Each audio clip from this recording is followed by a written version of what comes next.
Week 18 of the fantasy basketball season.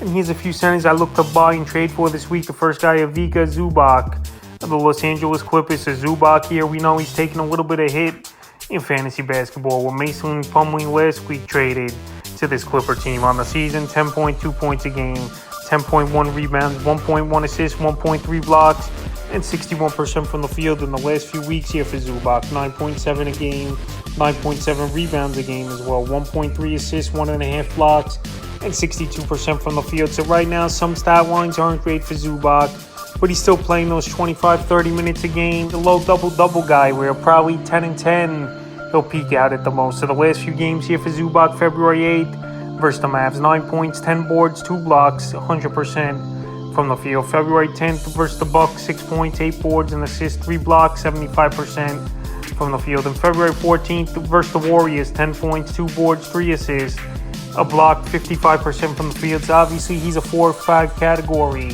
type of player. Zubac's going to help you in field goal, going to help you in rebounding, shot blocking, and scoring.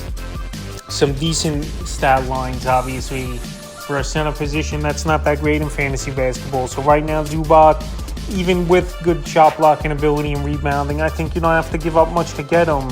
And he's had a couple great games and a couple inconsistent games over the last few weeks here. So this would be a time to buy him low this week. The next guy, Mitchell Robinson of the New York Knicks. So reports a couple days ago, Robinson not cleared for contact yet after breaking that thumb a few weeks ago here. But Robinson, another guy, shot blocking and rebounding is his specialty here for fantasy basketball in the season. 7.2 points a game, 8.9 rebounds and assists, 1.8 blocks, and 67% from the field. So obviously, since he's been out, Jerko Sims hasn't really done much in terms of putting up numbers besides rebounding and being efficient around the hoop, even though he's only averaging like 3 points a game.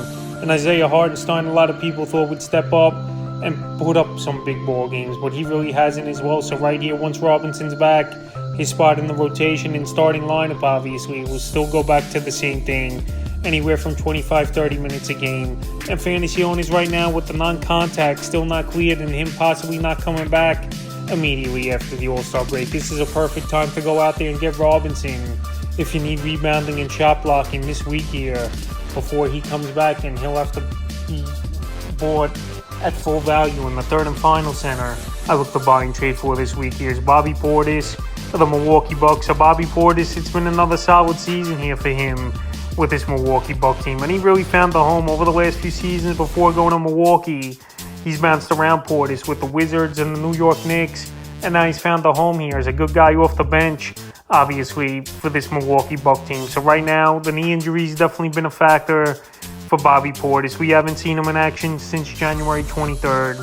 And now, after the All-Star break, that'll take him to about a month not playing. So on the season, it's been a great year for Portis. 14.4 points a game, 10.1 rebounds, 1.8 assists, 1.2 threes, and 49% from the field. So obviously, this Milwaukee Buck team is saving them for the big playoff push, because let's be honest, in this Eastern Conference, the only great teams I believe here, obviously the Philadelphia 76ers in the convo, the Buck team obviously with Bobby Portis, and the Boston Celtics, the top 3 teams in my opinion in the Eastern Conference. So right here, they're going to save him a little bit. They're going to take their time with him, but I still think he can contribute to fantasy owners, even if he comes back early March, late March, let's say, here's Portis, if they want him 110% out there. So right now, well, he's having a good double-double average season and one of the better six-men in the league here is Bobby Portis. This will be a time to go out there and buy him before he comes back and puts up solid numbers once again and get him in a discount now. So that's a few centers I look to buy and trade for here in Week 18 of the fantasy basketball season.